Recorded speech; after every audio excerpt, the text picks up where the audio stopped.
Hello and welcome to my channel. My name is Sean, sometimes known as the Beast, and I thought I'd do another episode of the 5 classic bands, but not necessarily their go-to albums.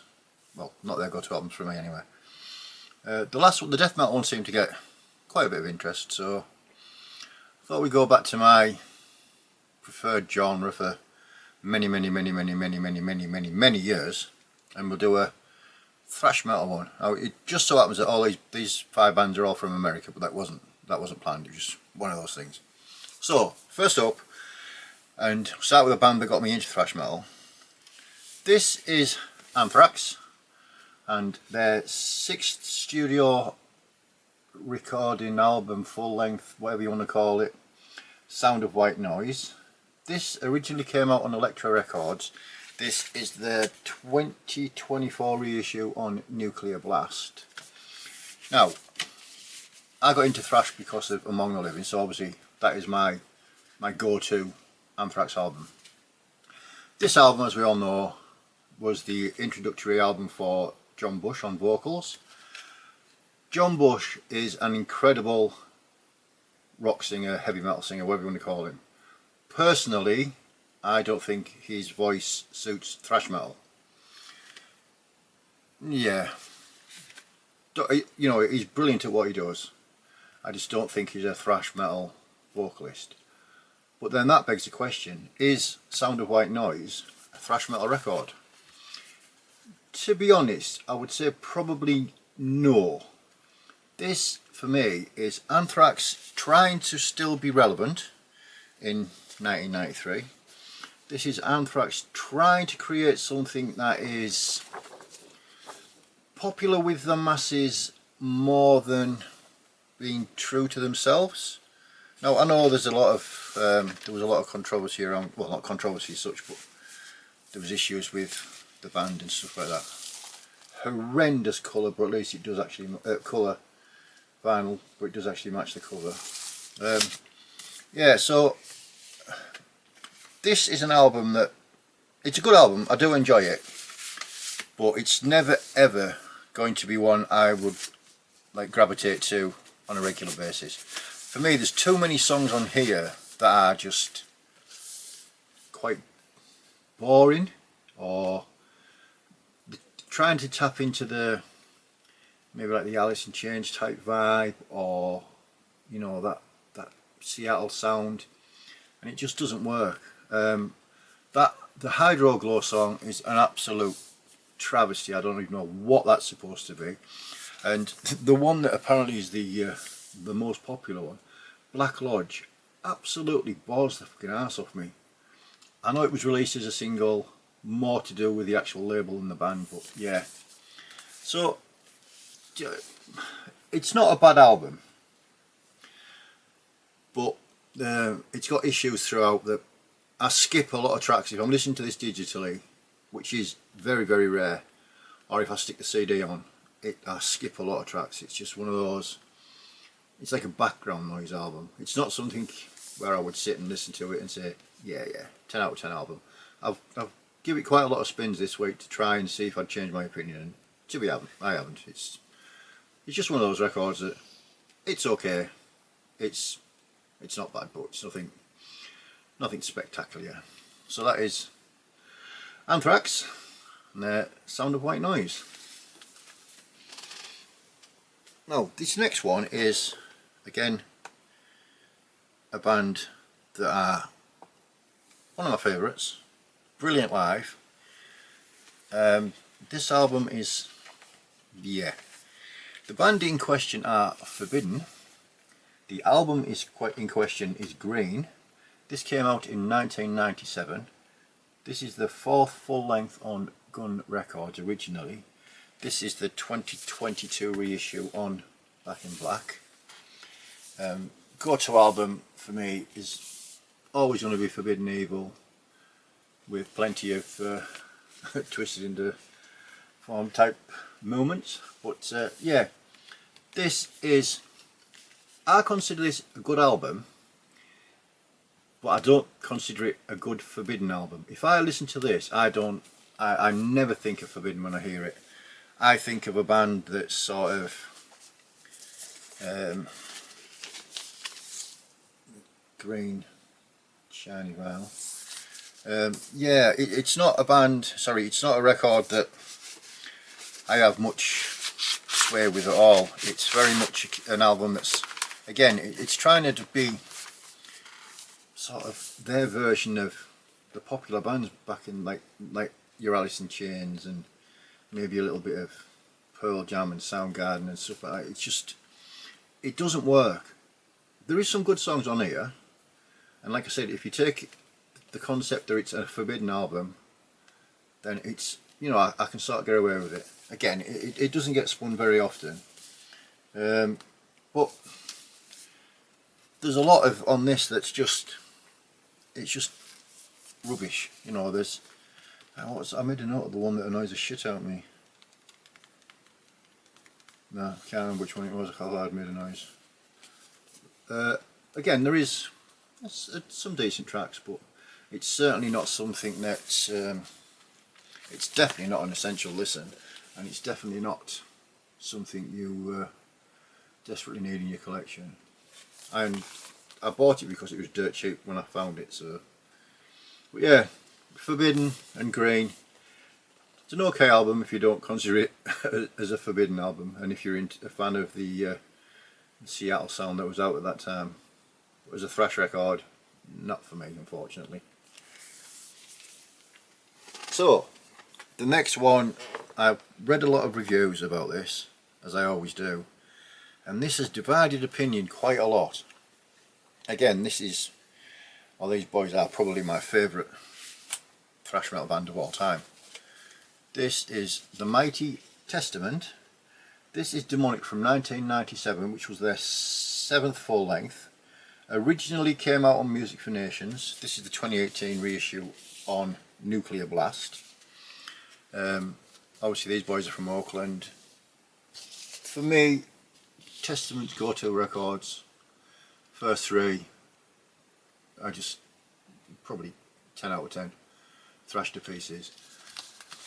This one is a good album. I do enjoy this album, but again, I don't consider this one of Testament's better sounding albums. But I don't mean, I mean overall. Just on Black Wax, this one. Chuck Billy pretty much stays with his death metal vocal style all the way through this, which I'm okay with that. That doesn't, you know, that doesn't bother me in the slightest. But I think when Chuck is just doing his low, like the death metal end of his vocal ability, I think the music has to be a lot more dynamic and a lot more interesting. This is a bit of an album that sort of plods along.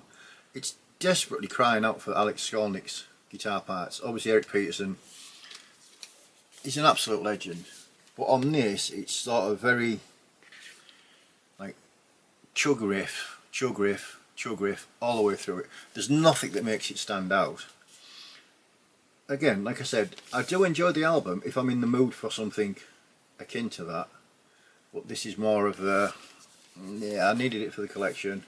I'm glad I've got it, but it'll probably be on the shelves a lot more than it'll be off the shelves. Again, it's sort of like, it's a bit of a Marmite album. It seems to be, a lot of people think it's absolutely amazing, and a lot of people think it's sort of dog shit. I'm sort of in the middle. I don't mind it, like I said, but it's certainly nothing that's going to blow you away.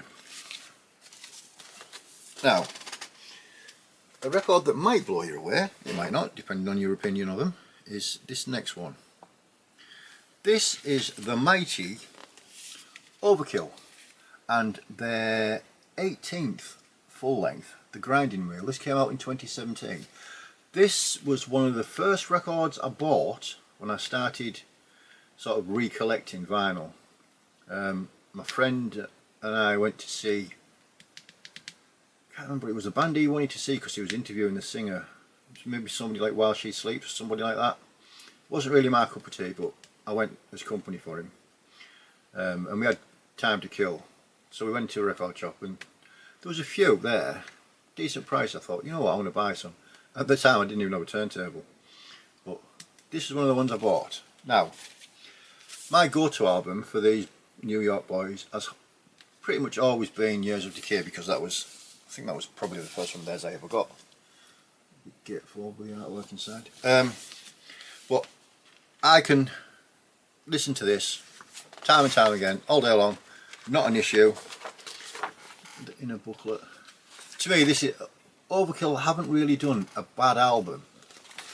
They've done some that maybe aren't as what's the word, as powerful as some of their earlier stuff. But when you think they've been doing it, God knows how many albums I've got now. If this was the 18th, I know for a fact I haven't got them all. I've got most of the early.